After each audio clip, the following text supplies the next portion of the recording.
নমস্কার, হর হর মহাদেব। আমি পূর্বেন্দ্র চক্রবর্তী, আপনাদের একমাত্র ঠাকুর মশাই, এবং আজকে আমি আপনাদেরকে মীন রাশির ব্যক্তিগত রাশিফল দিতে চলছি।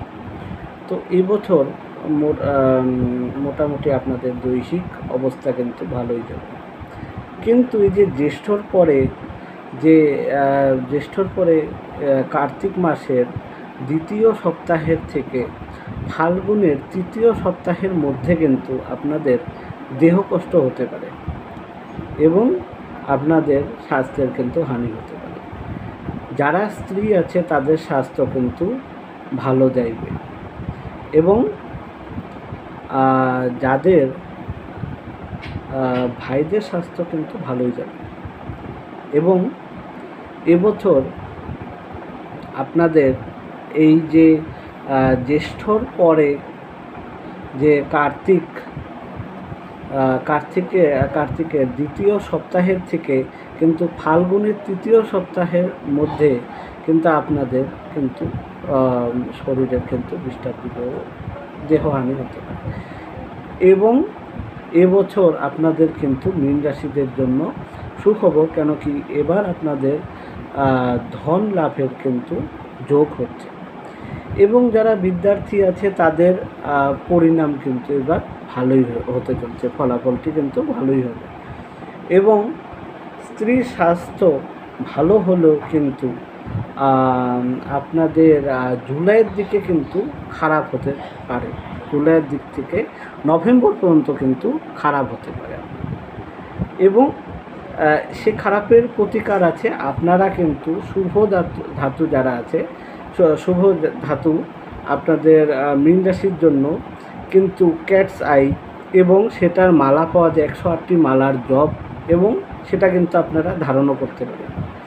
এবং শনিবার করে কিন্তু আপনারা শনি নিত্য পূজা করে তা শনি ঠাকুরকে কিন্তু সিন্নি প্রসাদ দিতে পারেন, এবং নৈবেদ্য তো অবশ্যই দিতে হবে। তার সাথে সাথে কিন্তু আপনাদের বিষ্ণু দেবতাকেও কিন্তু বিষ্ণুদেবকেও কিন্তু আপনাদের কিন্তু নৈবেদ্য দিতে হবে, এবং শনিদেবকে কিন্তু বাতাসা লুট কিন্তু অবশ্যই করবেন। এবং শনি ঠাকুরের পূজা যেরকমভাবে করেন, ধ্যান এবং তাকে প্রণাম করা, পঞ্চপ্রচারে তাকে বস্ত্র দেওয়া, আচমন করা, এবং তার আবাহন করা, এবং তারপরে তাকে নৈবেদ্য দেওয়া, এবং তাকে স্নান করানো, প্রত্যেকটা কিন্তু যথারীতি মতন দিতে হবে। তাকে স্নান করাতে হবে, এবং তাম্রপত্রতেই কিন্তু স্নানটা করাবে, এবং পঞ্চামৃত স্নান কিন্তু অবশ্যই করাবেন, পঞ্চগব্য স্নানও করাবেন, ঘটও কিন্তু স্থাপিত করে কিন্তু পূজাটি আপনি করতে পারেন। প্রথমে যথারীতি মতন আপনাদেরকে কিন্তু আচমন করে নিতে হবে, তারপরে তান্ত্রিক আচমন করে নিতে হবে, বিষ্ণু স্মরণ করে নিতে হবে, তারপরে ষষ্ঠী বাচন এবং তিথি অনুযায়ী কিন্তু আপনাদেরকে যে রাশির লোক আপনি করছেন সে রাশি নিজে করলে করিষ্যে করবেন, বা কারোর যদি করায়েন, আপনি কারোর করে দিচ্ছেন আপনি করিষ্যে আমি বলবেন, এবং যে রাশি সে রাশি বলবেন, মাসটি বলবেন, পক্ষটি বলবেন। হ্যাঁ, এটা বলে আপনাদের যে সংকল্প নেবেন, শনি দেবের পূজা সংকল্প নেবেন, সেই মাসটা কিন্তু আপনাদেরকে অবশ্যই বলতে হবে, এবং সেই সংকল্প করার পরে সংকল্প সূত্র করতে হবে, এবং আপনাদের আসন শুদ্ধি করে নিতে হবে, জল শুদ্ধি তো অবশ্যই করবেন, এবং সামান্য অর্ঘ্য স্থাপন করতে হবে, শনিদেবের বিশেষ অর্ঘ্য স্থাপন করতে হবে। সেখানে ধ্যান মন্ত্র দ্বারা একটি ফুল কিন্তু দিতে হবে, অবশ্যই সেটা কৃষ্ণবর্ণ ফুল কিন্তু হবে।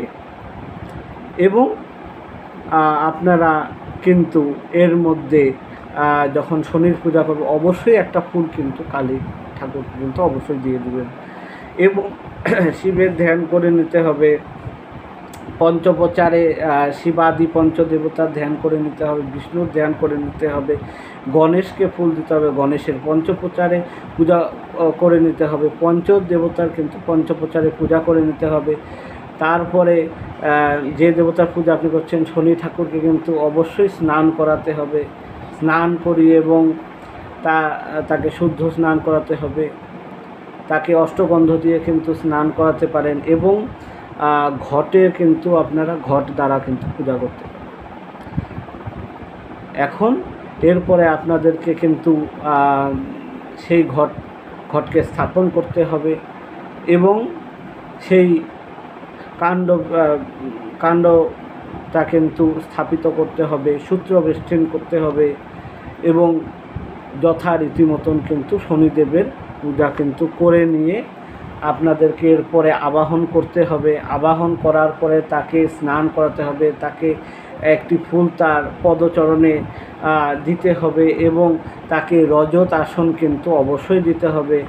রজত আসনের মন্ত্র করে তাকে রজত আসন তার সম্মুখীনে সমর্পিত করতে হবে এবং গুরুকে প্রণাম করতে হবে, গুরু পংক্তি বলতে হবে এবং গণেশকে ফুল দিতে হবে, ছত্রপালকে ফুল দিতে হবে, ব্রাহ্মণকে ফুল দিতে হবে, অন্তরাকে ফুল দিতে হবে।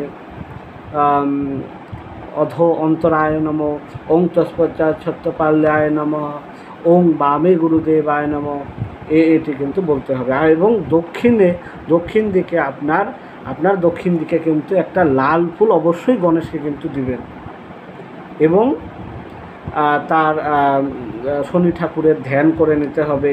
তারপরে তাকে দশপ্রচার, পঞ্চপ্রচার ও ষোড়শ প্রচারে পূজা করে এবং তার পুষ্পাঞ্জলি মন্ত্র বলে নিতে হবে। তারপরে প্রণাম বলে নিতে হবে, স্তোত্র পাঠ করতে হবে। তারপরে কিন্তু আপনাদের কবচ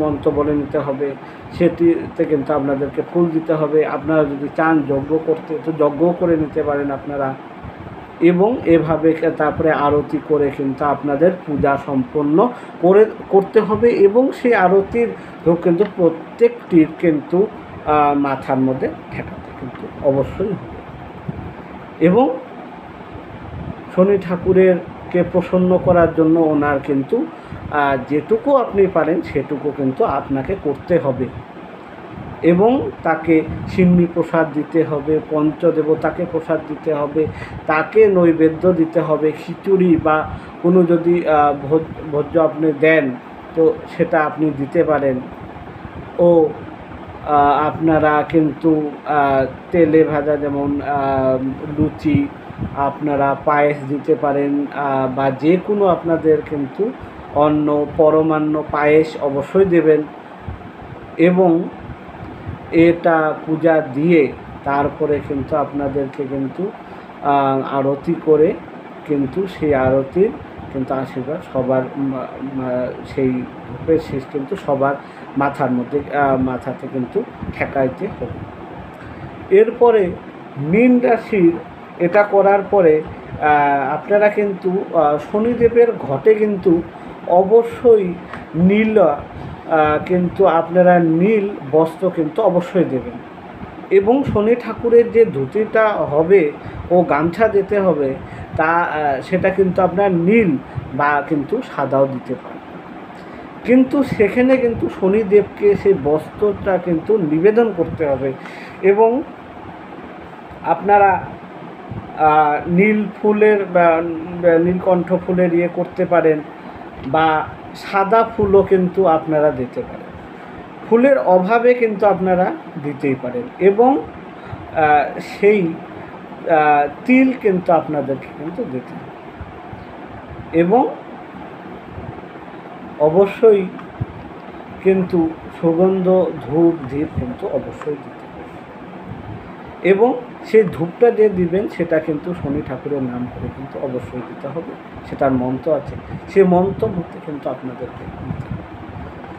এবার আপনাদের শুভ নাম্বার হচ্ছে 1, 6 এবং 8 এবং আপনাদের অশুভ মাস হচ্ছে ফেব্রুয়ারি, যেটা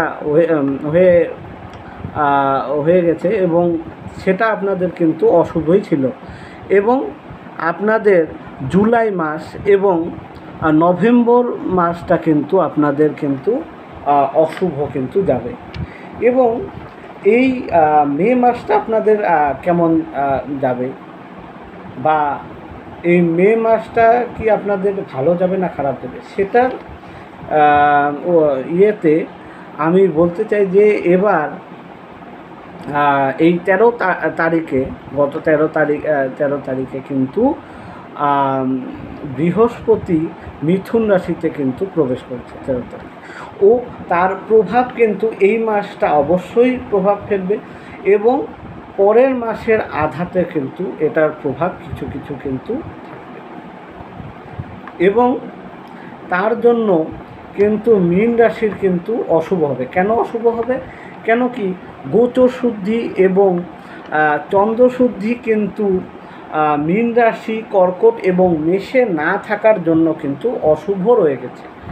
এবং এই অশুভ কী হবে, হয়তো আপনার শরীর খারাপ হতে পারে, এবং এবছর আপনাদের কিন্তু মস্তক যুগ্ম কিন্তু সমস্যা দেখা যেতে পারে, এবং আপনাদের কিন্তু এনজাইটির আছে। তো আপনারা অবশ্যই নাম জপ কিন্তু করে থাকবেন, এবং শনি ঠাকুরের সন্ধ্যাবেলা করে কিন্তু জপ অবশ্যই করবেন। এবং আরেকটা কথা হচ্ছে যে আপনারা নদীতে উৎসর্গ কিন্তু করতে পারেন। আপনারা নীল বস্ত্র, নীল ফুল এবং শনি ঠাকুরের নাম করে কিন্তু আপনারা জলাশয়ে কিন্তু উৎসর্গ করতে পারেন। এবং একটি দক্ষিণ স্বরূপে কিন্তু 1 টাকা বা 2 টাকা কিন্তু আপনাদেরকে অবশ্যই দিতে হবে।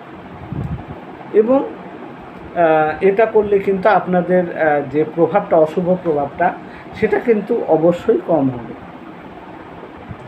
এবং এই মীন রাশির কিন্তু এই মাসটা কিন্তু অশুভ যাওয়ার সম্ভাবনা কিন্তু আছে। ও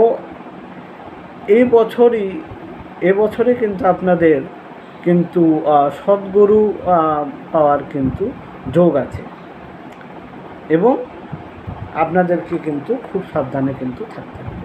এবং যেটি প্রতিকার আপনাদেরকে বললাম সেটা কিন্তু আপনারা করে থাকবেন। অবশ্যই পূজা আর্চা করে কিন্তু আমাদের সমস্যার কিন্তু সমাধান অবশ্যই হয়। তো সকারাত্মক থাকবেন এবং পূজা আর্চা করে থাকবেন, নাম জপ করে থাকবেন, সেটা করলে কিন্তু আপনাদের অনেকটাই কিন্তু সহজ হতে লাগবে। এবং চাকরির কিন্তু আপনাদের প্রবলেম হতে পারে। যারা চাকরিতে ঢুকবেন ও যারা ইন্টারভিউ দিচ্ছেন তাদের জন্য কিন্তু কিছু বাধা পড়তে কিন্তু পারে, ও সে বাধার কিন্তু আপনারা কিন্তু তার সমাধান অবশ্যই করতে পারবেন, এবং নিজের কর্ম দিয়ে কিন্তু সেটাকে অবশ্যই আপনারা লাভ করতে পারবেন। তো আজকে এই পর্যন্তই। নমস্কার। তো এর পরের ভিডিওতে কিন্তু আমরা মিথুন রাশির কিন্তু বার্ষিক ব্যক্তিগত রাশিফল কিন্তু দিতে চলছি। তো এই ভিডিও যদি ভালো লাগে তাহলে লাইক, শেয়ার, সাবস্ক্রাইব এবং বেলের নোটিফিকেশনটা কিন্তু অবশ্যই অন রাখবেন। হর হর মহাদেব।